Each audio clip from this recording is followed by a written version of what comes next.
Welcome in to Duval Daily, presented by GenJag.com. I'm Jordan Lugo. Thank you so much for being with me here on Jaguars game day. Jaguars at Jets, East Rutherford, New Jersey. Thursday night football battle between a 6-8 Jaguars squad, winners of 3 of their last 4, a 7-7 Jets squad, losers of 3 straight. Big matchup for both squads trying to punch their tickets to the playoffs. Both teams desperately need victories throughout the remainder of their schedule. 3 games left on the schedule. Jaguars and Jets kick off NFL Week 16 on Amazon Prime, locally on Fox 30. Right now, we're going to get into some key matchups and keys to victory to get us going on this Jaguars game day.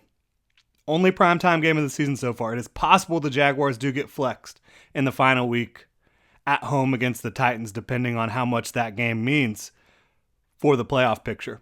But right now, Jaguars at Jets, it's going to be nasty. It's going to be cold. It's going to be rainy. It's going to be windy.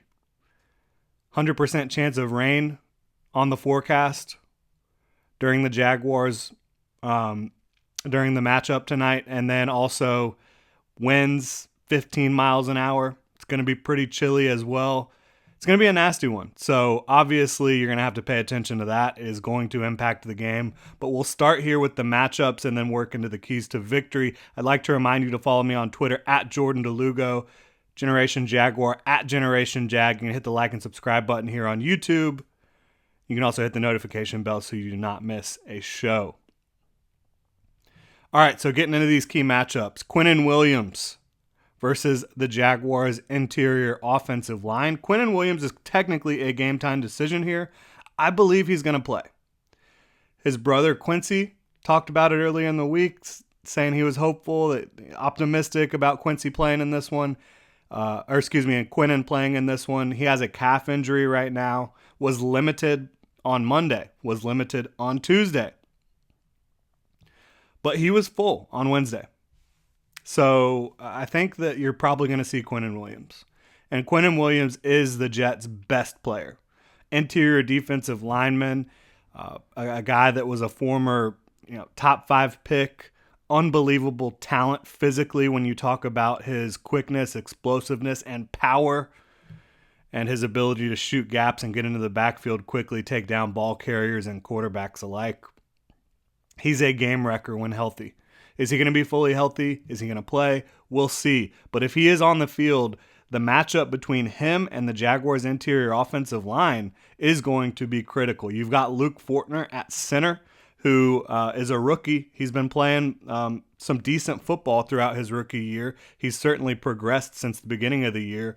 But for rookies and most players, progression is not a straight line. There's bumps in the road. There's upticks, there's downticks, and so Luke Fortner, he's going to need to make sure he doesn't just have an absolutely horrific game. Same thing with Brandon Sheriff, who has had his fair share of not so great performances this year, despite being an $18 million player, a guy who's made the Pro Bowl in 5 of the last 7 years. I guess 5 of the last 8, because he's not going to make it this year. Pro Bowlers were announced last night. No Jaguars in the Pro Bowl. That's not a discussion for right now. But I think when you look at Sheriff, you look at Luke Fortner, you look at Tyler Shatley, they've got their work cut out for them with Quinnen Williams if he plays in this one. And they're just going to need to make sure they're on their P's and Q's. They're on their technique every single rep. Again, in inclement weather. Not going to be easy, but that's something the Jaguars are going to have to do in this one. Quinnen Williams versus the Jaguars' interior offensive line. He's going to make plays, no doubt about it. But you have to mitigate them. You have to make sure he's making 2 or 3 big plays versus 6, 7 huge plays in the game, right? Switching sides of the ball with this next matchup, I've got Zay Jones versus DJ Reed, who is the starting corner opposite Sauce Gardner in this one. So last week you saw Zay Jones pop off. I think Doug Peterson does a really good job of dictating matchups with his offense. And I think on plays where the Jaguars really want to hit Zay Jones, get him open down the field, get some things working with him. They're going to try to get him lined up against players not named Sauce Gardner. And I think DJ Reed is probably going to draw the most looks against Zay Jones. DJ Reed's a really good football player, a really talented corner. Zay Jones has been playing out of his mind, except for when he hasn't, Detroit. But when he's been really tough to stop. And when he's on, the Jaguars offense as a whole is really difficult to stop. When he's not on, looks a lot more pedestrian out there. I think Zay Jones is one of the keys to the rest of the season, his performance. So I think when you get Zay Jones matched up with DJ Reed, Zay Jones is going to need to win some of those matchups and come up with some big plays for you in this game. Final matchup is Travis Etienne versus Travis Etienne. This guy is incredibly talented with the football in his hands. Really, really difficult to get to the ground in space. So much speed and change of direction, ankle flexion, makes it really difficult for defenders to get him to the ground. But he's been beating himself and he's been beating the Jaguars with fumbles this year. Unfortunately, when you look at Travis Etienne, lot of really, really unfortunately timed fumbles that have given opponents short fields to work with throughout the year. Even did it last week. Fortunately, the Jaguars were able to overcome it last week, but he's been putting the ball on the ground far too often in 2022 for the Jaguars. He's fumbled the ball 5 times. There was another one that could have been counted as 6, but they actually ended up ruling it an incompletion. So ball security for Travis Etienne is going to be critical in this game. He puts the ball on the ground too much. And when you talk about a game that, high winds, lots of rain, chilly, cold, that sounds like a game where you need to run the football. You need Travis Etienne to hold on to the rock in a big way here.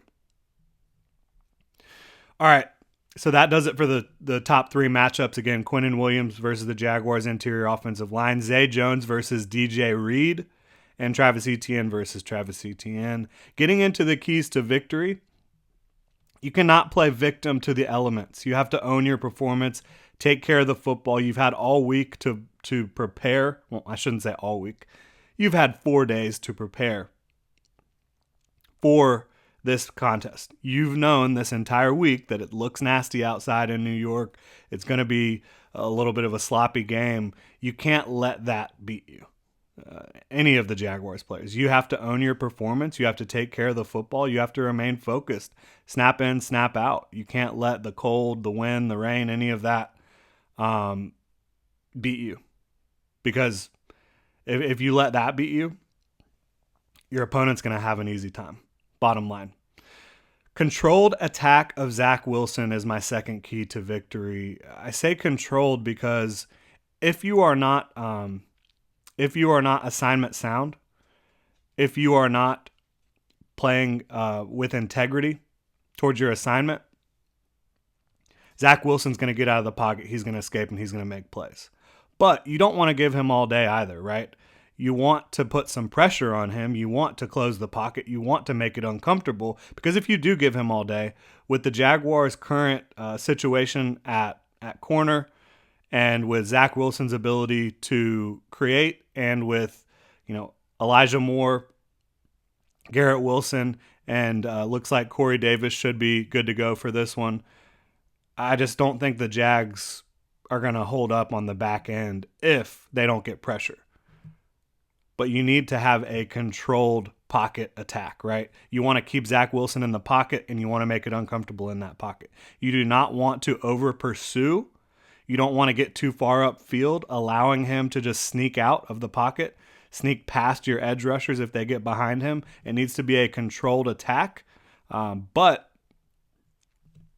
it can't be passive either. So it has to be really smartly designed by Mike Caldwell, and it has to be really well executed by the Jaguars' defensive front when you talk about taking Zach Wilson and making him uncomfortable in this football game, because that's what the Jaguars need to do in order to slow down the Jets' offense. And finally, for me, this is the type of test that Trevor actually hasn't passed yet. I've been all in on Trevor Lawrence, since the day since the day I started scouting him. I mean, unbelievable football player, right? Unbelievable talent. And he has been on a tear over the last month and a half, playing at an MVP level, quite frankly, certainly over the last couple weeks. 8 total touchdowns in the last 2 games. But he has not gone on the road in a nasty, cold, windy, rainy game and come away victorious. Conditions weren't perfect in Nashville when the Jaguars beat the Titans. He's played through some elements at home in Jacksonville, but the last time you saw a forecast that was reminiscent of what we're projected to see this evening was when the Jaguars went up to Philly.